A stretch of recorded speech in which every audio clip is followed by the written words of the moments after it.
Europe 1, il est 8h.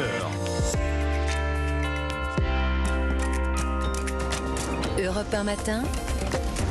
Alexandre Lemaire.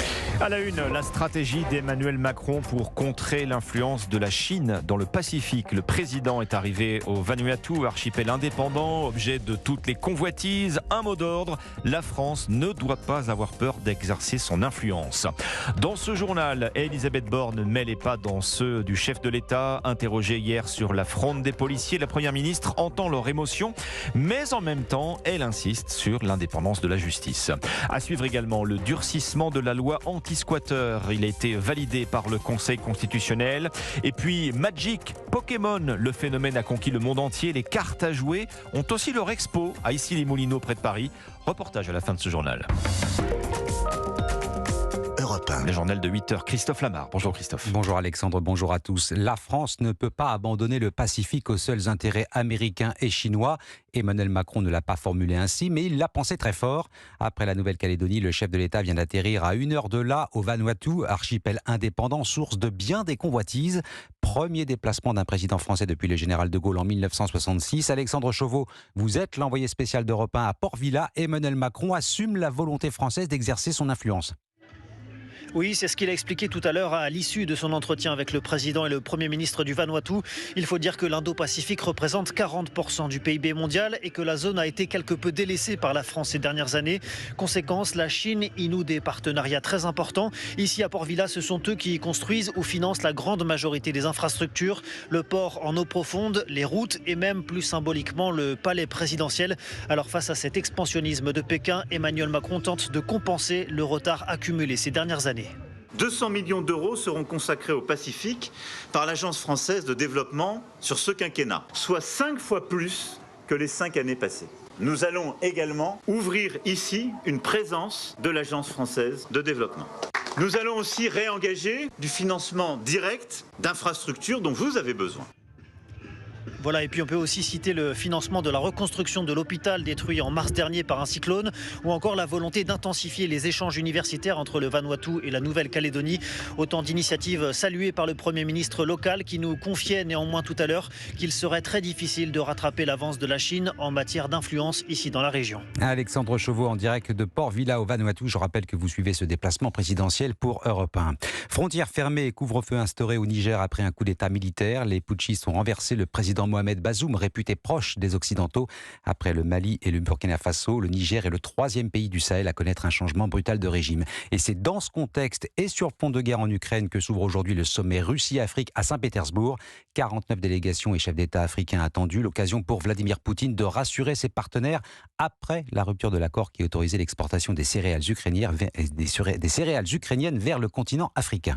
Elisabeth Borne tente de calmer la fronde des policiers, mais elle ne remet pas en cause le travail de la justice. La précision apportée hier soir à l'occasion de sa première interview télévisée depuis le remaniement. La fronde s'étend non seulement à plusieurs commissariats, mais elle est également attisée par les déclarations du patron de la police, Frédéric Vaux, a estimé que la place d'un policier n'est pas en prison avant un éventuel procès. Déclaration choc, mais Elisabeth Borne a tenu à mettre les choses au point. Moi, j'entends qu'il est dans son rôle de marquer son soutien aux policiers et je pense que tous les Français sont conscients du rôle essentiel des policiers, des gendarmes pour nous protéger. J'entends l'émotion des policiers et je pense qu'il faut que chacun ait en tête la difficulté de la tâche de nos policiers, de nos gendarmes qui ont été mis à rude épreuve, notamment avec les violences du début du mois.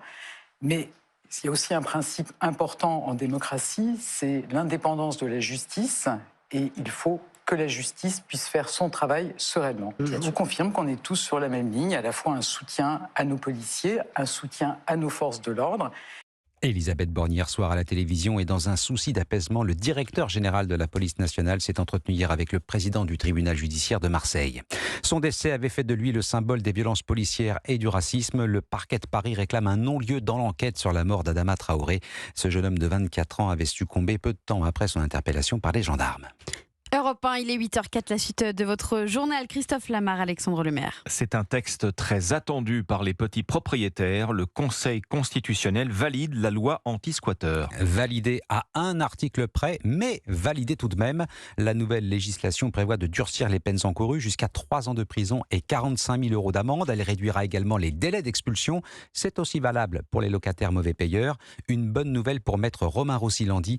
Cet avocat spécialiste du droit immobilier défend régulièrement des propriétaires victimes de squatteurs. Cette loi marque quand même un progrès assez notable pour les propriétaires qui sont victimes de squatteurs, puisqu'elle accélère considérablement la procédure et qu'elle facilite les démarches pour le propriétaire pour qu'il puisse bénéficier de ce qu'on appelle la procédure accélérée, qui est confiée non pas au juge mais au préfet, sans passer par la case procédure judiciaire, sans passer par le tribunal.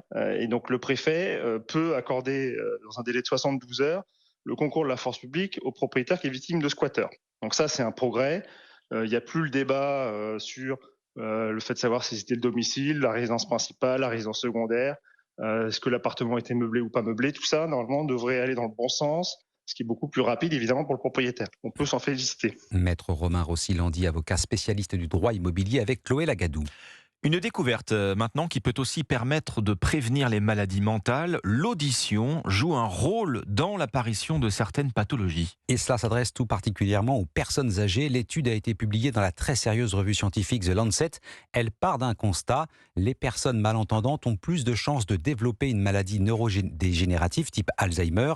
Porter un appareil auditif permettrait de réduire ce risque de moitié, Yasmina Katou. Oui, surtout chez des personnes qui ont un risque élevé de développer une forme de démence. L'étude a été menée sur près de 1000 volontaires de plus de 70 ans. Parmi eux, 238 avaient des problèmes cardiovasculaires, une pression artérielle élevée, du diabète, ce qui augmente leur probabilité d'avoir une maladie comme Alzheimer. Et bien, sur cette population fragile qui a été appareillée, en 3 ans d'expérience, le risque de déclin cognitif a diminué de 48%. En fait, une bonne ouïe permet au cerveau d'être mieux stimulé, explique Hervé Platel. Il est professeur de neuropsychologie à l'université de Caen. Dans le cerveau de quelqu'un qui soit écoute une conversation, soit écoute des sons de l'environnement, etc., on s'aperçoit que l'information auditive, elle va être traitée dans plein d'autres régions du cerveau, liées à la mémoire, les régions liées à la motricité, etc. Et donc la réserve cognitive, pour continuer à la maintenir, il est important de se faire appareiller. Pourtant, en France, parmi les personnes qui souffrent d'une perte d'audition, seulement 1 sur 5 porte des prothèses auditives.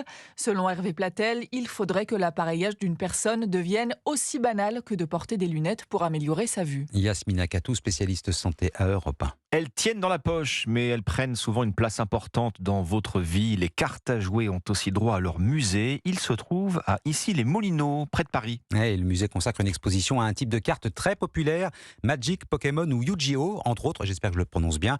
On se les échange, on les collectionne aussi. Reportage Marie-Jiquel. Des centaines de vignettes sous verre, des cartes James Bond aux pouvoirs insolites, la plongée pour Sean Connery, les cocktails pour Roger Moore, des cartes Seigneur des Anneaux ou Star Wars avec le plus de points de puissance pour Dark Vador et bien sûr les stars du parcours.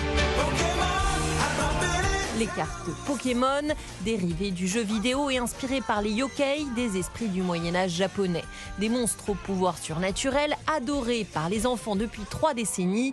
Eugénie, 9 ans, savoure cette visite avec sa grand-mère Françoise. C'était pas mal parce que moi je collectionne les cartes Pokémon, même si quelques-unes je les connaissais déjà. Je n'y comprends rien aux Pokémon, mais ce que j'aime beaucoup c'est admirer le graphisme et les différents dessins, même s'il y en a qui sont assez horribles. Des règles souvent obscures et ignorées, même Denis Buté, le directeur du musée, le concède. Les jeux de cartes Pokémon sont effectivement plus collectionnés que joués. Il y a eu un engouement extrêmement fort, surtout à la sortie du Covid. Il y avait un phénomène spéculatif. Des Pokémon parfois impossibles à attraper. Il y a quelques mois, une carte spéciale Pikachu fut mise en vente sur un site d'enchères, 1 million d'euros. Pikachu ? Voilà, Marie-Jiquel et Pikachu et Yu-Gi-Oh! Non pas Yu-Gi-Oh! Merci à vous Christophe Lamar, notre docteur S Pokémon à Europe 1.